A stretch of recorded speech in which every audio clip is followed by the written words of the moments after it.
ഖലിസ്ഥാൻ ഭീകരവാദികൾ കാനഡയിൽ നിന്ന് ഇന്ത്യക്കെതിരെ ആക്രമണം ആസൂത്രണം ചെയ്യുന്നുവെന്ന് Canadian security intelligence service report. സ്വതന്ത്ര രാജ്യം ലക്ഷ്യമിട്ടുള്ള പ്രവർത്തനങ്ങളും ധനസമാഹരണവുമെല്ലാം ഇവർ കാനഡ കേന്ദ്രീകരിച്ച് നടത്തുന്നുവെന്നും 1980-കൾ മുതൽ ഇവർ പ്രവർത്തിക്കുന്നുണ്ടെന്നും കനേഡിയൻ രഹസ്യാന്വേഷണ ഏജൻസിയുടെ 2024 വാർഷിക റിപ്പോർട്ടിൽ പറയുന്നു. കാനഡയുടെ ദേശീയ താൽപര്യത്തിന് ഇത് ഭീഷണിയാകുന്നുവെന്നും റിപ്പോർട്ടിൽ പറയുന്നു. ഖലിസ്ഥാൻ ഭീകരർക്കെതിരെ ആദ്യമായാണ് കാനഡ ഇത്തരത്തിൽ പ്രതികരിക്കുന്നത്. കാനഡയിൽ നടന്ന G7 സമ്മേളനത്തിൽ പ്രധാനമന്ത്രി നരേന്ദ്രമോദി പങ്കെടുത്ത് മടങ്ങിയതിന് പിന്നാലെ ബുധനാഴ്ചയാണ് റിപ്പോർട്ട് പ്രസിദ്ധീകരിച്ചത്. ഖലിസ്ഥാൻ നേതാവ് ഹർദീപ് സിംഗ് നിജ്ജറിന്റെ വധത്തെ തുടർന്ന് വിള്ളൽ വീണ ഇന്ത്യ-കാനഡ ബന്ധം വീണ്ടും സൗഹൃദ വഴിയിൽ എത്തുന്നതിന്റെ സൂചന മോദിയുടെ സന്ദർശനത്തിന് പിന്നാലെ ലഭിച്ചിരുന്നു. ഇന്ത്യ കാനഡയിൽ നടത്തുന്ന ഇടപെടലുകൾക്കെതിരെയും റിപ്പോർട്ടിൽ പരാമർശമുണ്ട്. ഖലിസ്ഥാൻ പ്രവർത്തകർ സജീവമായതോടെ ഇന്ത്യയുടെ വിദേശ ഇടപെടലുകൾ വർദ്ധിച്ചുവെന്നാണ് നിരീക്ഷണം. ഏറ്റവും വലിയ ഭീഷണി ചൈനയിൽ നിന്നാണെന്ന് വ്യക്തമാക്കുന്ന റിപ്പോർട്ടിൽ പാകിസ്ഥാൻ, റഷ്യ, ഇറാൻ എന്നീ രാജ്യങ്ങളിൽ നിന്നുള്ള ഭീഷണികളെക്കുറിച്ചും പറയുന്നു.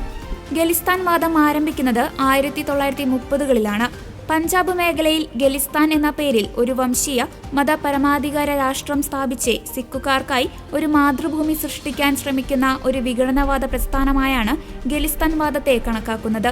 സിഖുകാർ ഭൂരിപക്ഷമുള്ള ഇന്ത്യൻ സംസ്ഥാനമായ പഞ്ചാബിന്റെ മുഴുവൻ ഭാഗവും പാകിസ്ഥാനി പഞ്ചാബും ഉത്തരേന്ത്യയുടെ മറ്റു ഭാഗങ്ങളായ ചണ്ഡീഗഡ്, ഹരിയാന, ഹിമാചൽ പ്രദേശ് എന്നിവ ഉൾപ്പെടെയുള്ള ഭാഗങ്ങളാണ് ഖലിസ്ഥാൻ എന്ന സ്വതന്ത്ര രാഷ്ട്രത്തിന് വേണ്ടി ആവശ്യപ്പെടുന്നത്. സിഖ് പ്രവാസികളുടെ സാമ്പത്തികവും രാഷ്ട്രീയവുമായ പിന്തുണയോടെയാണ് ഇന്ത്യൻ സംസ്ഥാനങ്ങളിൽ പ്രധാനമായും പഞ്ചാബിൽ സിഖ് രാഷ്ട്രത്തിനായുള്ള മുറവിളികൾ ആരംഭിച്ചത്. ഇതോടെ ഈ പ്രസ്ഥാനം 1970-നും 1980-നും ഇടയിലായി തഴച്ചു വളർന്നു. 1980-കളുടെ അവസാനത്തോടെ പ്രസ്ഥാനം കൂടുതൽ ശക്തി പ്രാപിക്കുന്നുണ്ട്. സിഖ് വിഘടനവാദി നേതാവ് ജഗ്ജിത് സിംഗ് ചൗഹാൻ സുൽഫിക്കർ അലി ഭൂട്ടോയുമായി നടത്തിയ ചർച്ചയിൽ 1971-ലെ ഇന്ത്യ-പാകിസ്ഥാൻ യുദ്ധത്തിനുള്ള പ്രതികാരമായി ഖലിസ്ഥാൻ പ്രസ്ഥാനത്തിനുള്ള തന്റെ പിന്തുണ അദ്ദേഹം അറിയിക്കുന്നുണ്ട്. ഇന്ദിരാഗാന്ധി സർക്കാരിന്റെ കാലത്ത് നടത്തിയ ഓപ്പറേഷൻ ബ്ലൂ സ്റ്റാറും ഇതോട് കൂട്ടി വായിക്കേണ്ടതാണ്. സിഖുകാരുടെ ആരാധനാലയമായ സുവർണ ക്ഷേത്രത്തിൽ മാരക ആയുധങ്ങളുമായി തമ്പടിച്ചിരുന്ന സിഖ് വിഘടനവാദികളെ തുരത്തുന്നതിനായി അന്നത്തെ പ്രധാനമന്ത്രി നടത്തിയ ഓപ്പറേഷനും ഈ സംഘർഷത്തിനെ കൂടുതൽ രൂക്ഷമാക്കി. തുടർന്ന് വിഘടനവാദികൾക്കെതിരെയുള്ള പോലീസ് അടിച്ചമർത്തലുകൾ, വിഭാഗീയ ചേരിതിരിവ്, സിഖ് ജനതയിൽ നിന്നുള്ള നിരാശ എന്നിവയുൾപ്പെടെ ഒന്നിലധികം കാരണങ്ങളാൽ പ്രസ്ഥാനം അതിന്റെ ലക്ഷ്യത്തിലെത്താതെ പരാജയപ്പെടുകയും ചെയ്തു.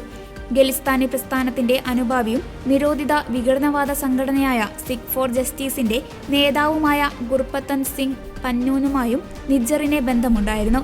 പഞ്ചാബിലെ ജലന്ധറിൽ ജനിച്ച നിജ്ജർ 1997-ലാണ് ഇന്ത്യക്ക് പുറത്ത് ഏറ്റവും കൂടുതൽ സിഖ് ജനസംഖ്യയുള്ള കാനഡയിലേക്ക് താമസം മാറ്റുന്നത്. കാനഡ ആസ്ഥാനമായി പ്രവർത്തിക്കുന്ന നിജ്ജർ ഖലിസ്ഥാൻ ടൈഗർ ഫോഴ്സിന്റെ തലവനായിരുന്നു.